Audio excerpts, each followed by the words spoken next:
Hi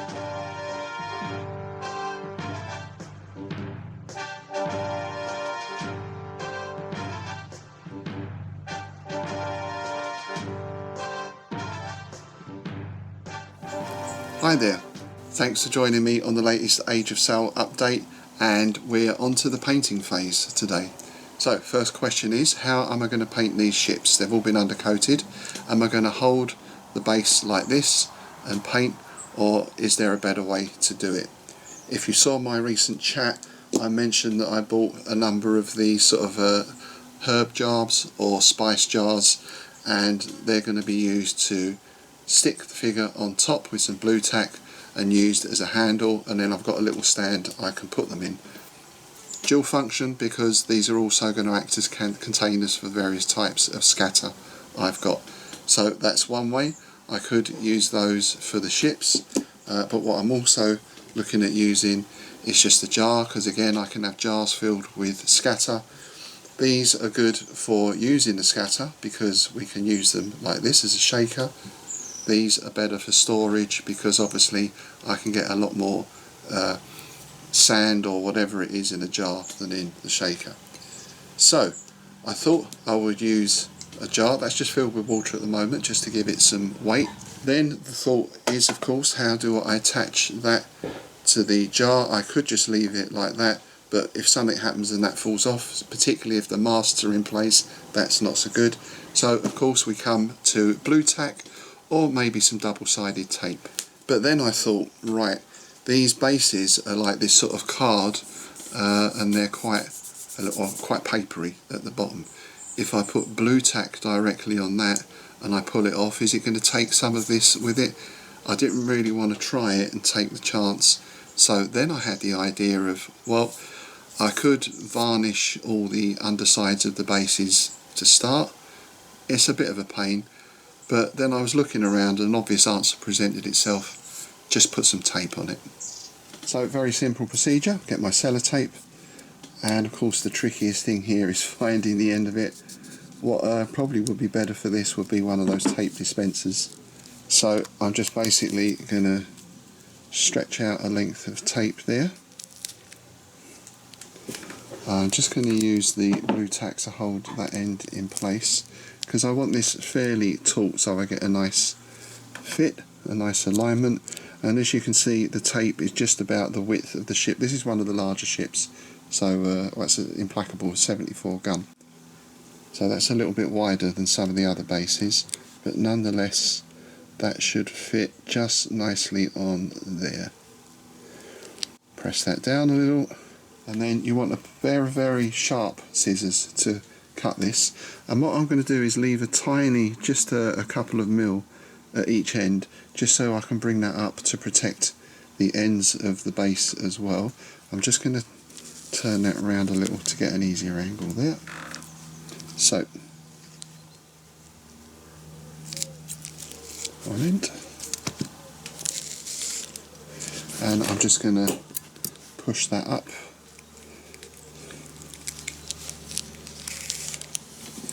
Then the other end.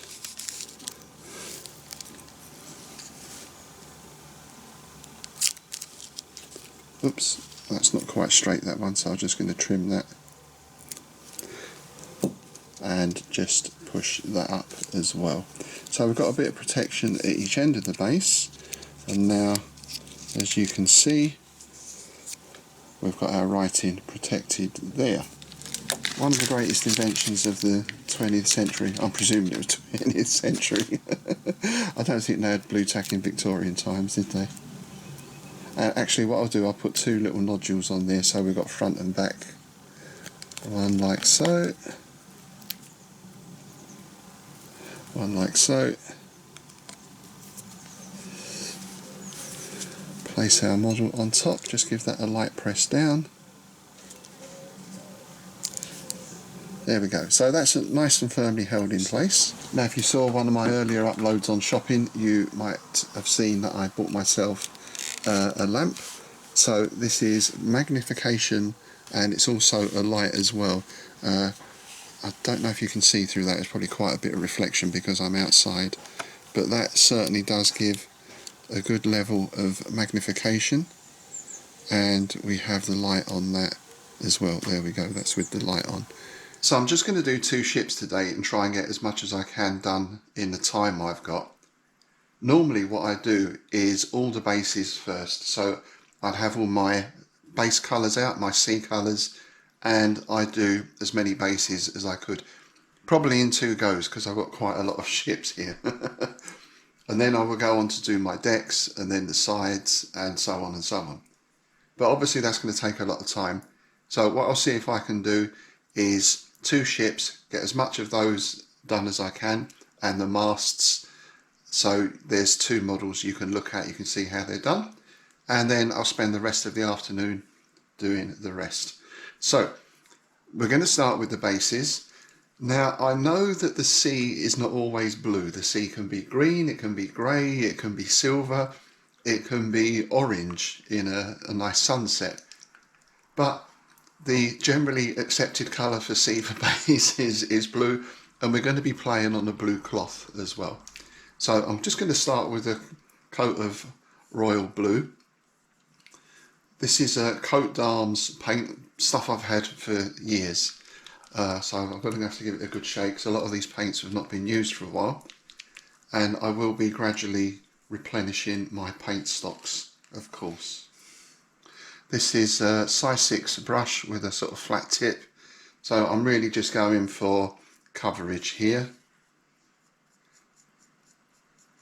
And we'll start working that in. I'm going to leave that lower corner there blank, remember. I'm going to paint that white so we can have our reference number on there. One thing with undercoating these black is it does make it a little bit hard to see the detail, especially with my eyesight. But I think once we've got the base done, that will help the model stand out a bit.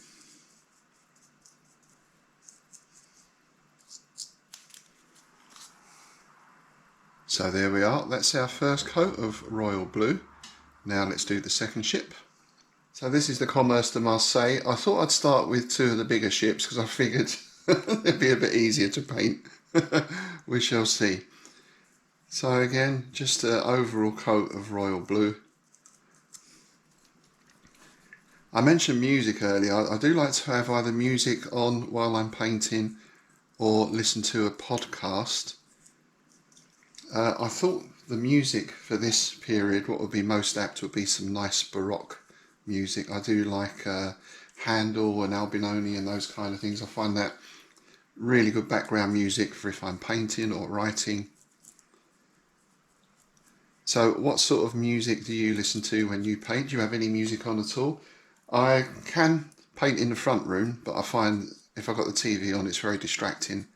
And I'm a bit of a channel hopper. I tend to be changing channel every 2 minutes. So some nice appropriate background music does set the mood, I find. I have got some ball bearings, as you may have seen on my shopping upload, to add into my paints, but I haven't got around to doing that yet. So I'm going to have to give each of these a good old shake and probably stir them a bit as well. But this is going on okay, bearing in mind I've not used these paints for probably 2 or 3 years at least.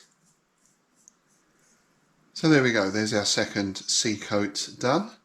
I'll let those dry for a little bit and then we'll get into doing some highlights and some wave tops as well. So my next colour is a coat d'arms paint again, and this is aquamarine. So I'm going to mix this in a little bit with the royal blue. I must say I'm going to switch over to the dropper paints as well. I find that's going to be much less messy. And I don't want too much paint on the brush for this because I'm just going to start working in some little highlights. So not quite dry brushing, but almost. I suppose the aim is to have not too uniform blue. The sea is very rarely one uniform colour, And yeah, so what I've ordered, I think they're used by dentists. It's like a little pair of goggles or binoculars that sit on your face. And having looked around and done some research, they seem the best bet. I'm using reading glasses at the moment, but they're only a 1 strength, which is not too great. There's quite a fair bit of detail on here that I can't see with those. And as I say, that magnifying lens with the light built in, you had to have the lens really close up to the model to see the detail, and then of course it's difficult to get your brush in for painting. But still, the light is very good and useful, and you don't know till you try these things. And just get a little bit of a mix of the two together.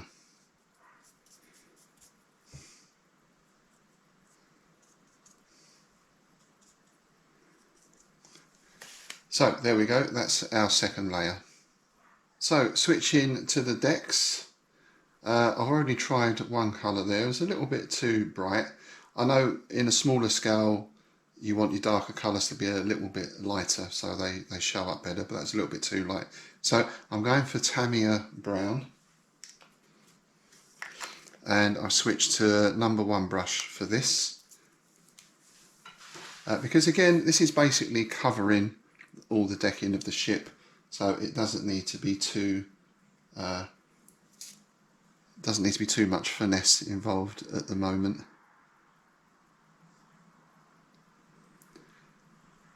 There's lots of little highlights here that can be picked out later on. Incidentally, I mentioned music earlier. The reason I haven't got music playing at the moment is because if you have music playing in the background, even when you're talking, you can get hit with a copyright claim. I found that out. I shot a short video for my martial arts channel, and we were in a gym, and it wasn't even actually in our space, it was in the space downstairs. There was some music playing in the background, fairly faint, but I still got hit with a copyright claim. So any music you hear in these videos will be my own. Okay, so that's the first one done, and on to the second.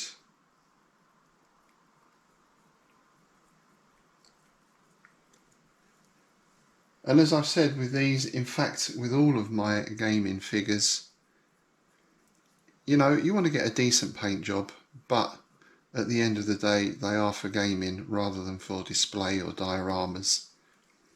So to me, as long as it's a good representation and it looks good on the table, no one's going to be peering at it through a magnifying glass like in a painting competition or something like that. As long as they look good on the table, that's the main thing. So I know you can get more detailed models even in this scale, but they are probably, I think, 3 times the price.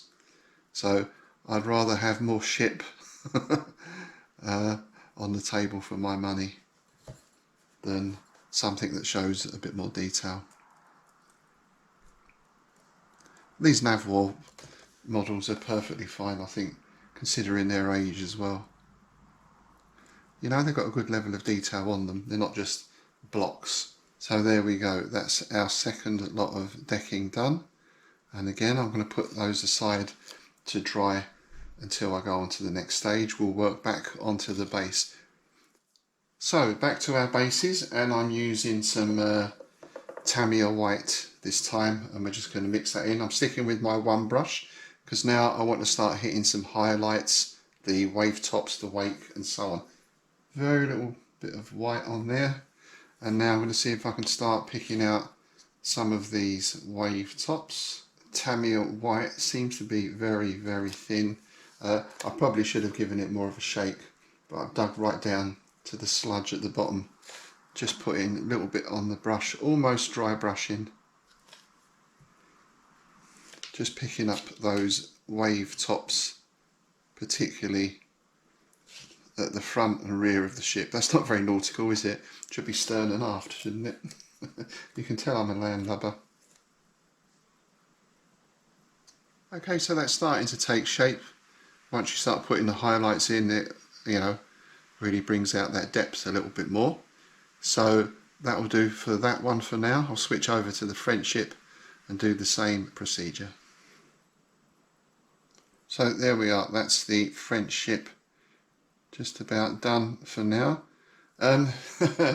This kind of painting I always find you can always go back and do a little bit more, but I really want to let everything dry first and then have a good look at that in proper daylight, and I can always go over and do a little bit more highlighting or low lighting. So the next thing to do is move on to the sides of the ship. So, colour schemes. We know that the Royal Navy used yellow stripes along the sides of the ships. We know that the French also use yellow, but they also use red and white, and so did the Royal Navy. So I guess the point is, unless you're depicting one particular ship at one particular time, it's okay to vary things. I thought what I do to keep things clear on the table is the Royal Navy ships will have the yellow stripes and the French will have red. So probably not strictly 100% accurate, but again, in gaming terms, it's going to make things easier. Now, the yellow used was described by someone as looking like baby sick, the colour of baby sick. I'm not sure I can quite replicate that with what I've got here. I've got a Tamiya flat yellow. Well, I've got the dregs of a Tamiya flat yellow, and I've toned that down a little bit with some Coat d'Arms bone just to take a little bit of the brightness off. So that's my first issue, is my paint is very thick here. My second issue is without my proper magnification goggles with my glasses, I'm not sure how well I'm going to be able to do this. But let's have a go. I'm using a one brush. This is a new brush, so it's got a very fine point on it. And I think the trick is trying to get the paint on without overlapping everything else, but that's already proving quite difficult. So I'm using my reading glasses, which are magnification 1. Oh, the paint's going on a little better now. Having undercoated in black, then that obviously gives me the right colour background.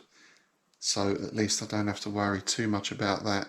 And of course I can always go over that black on the second go round.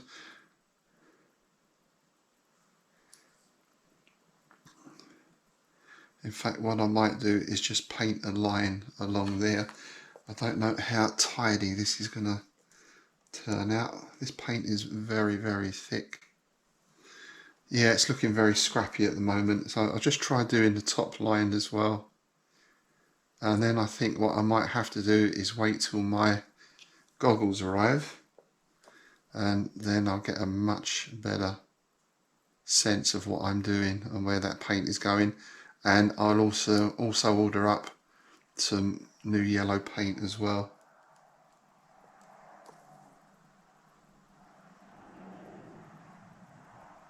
But that colour seems about right. So that's a start. Not ideal by any means, but at least that's that base colour down. While I've still got this paint reasonably fluid, I'll just quickly do the other side. I think I'm basically just going to paint the whole side yellow and then put the black detail in afterwards. Bearing in mind I've got 24 ships to do.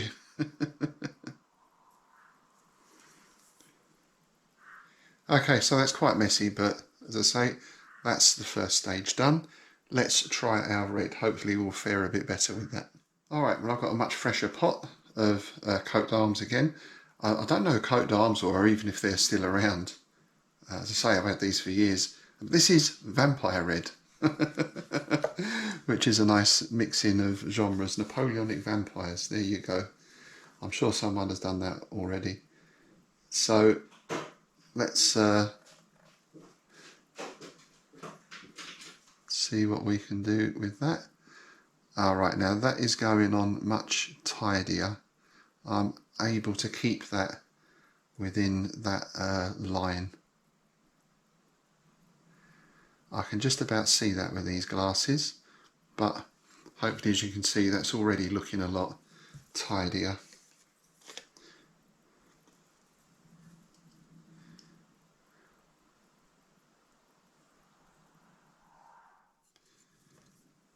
So just working the other side, and I'm able to dot this in quite nicely between the gun ports.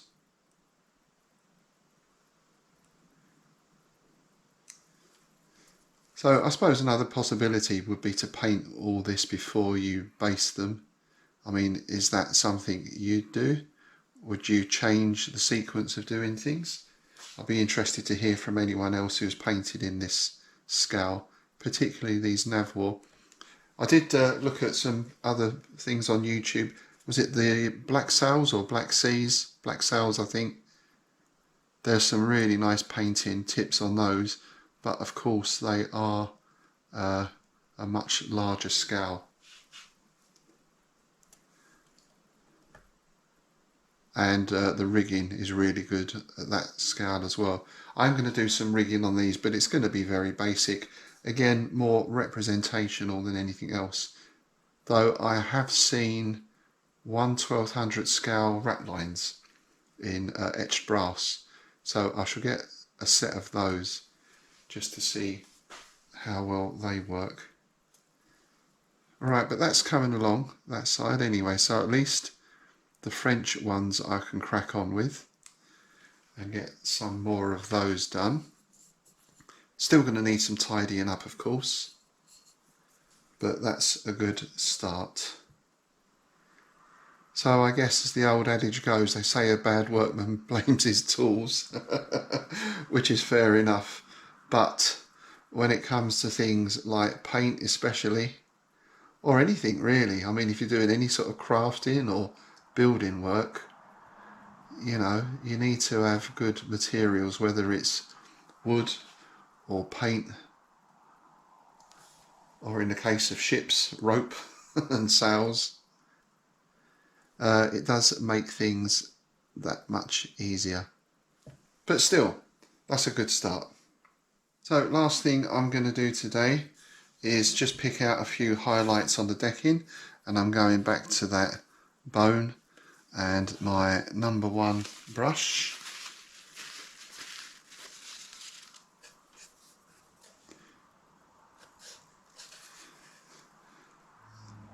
So this is quite light, but I'll tone it down with a wash a little bit later on. And of course I'm going to go along and tidy all these bits up as well, the tops of the rails and everything else, and certainly those sides. And let's do the same on our French ship.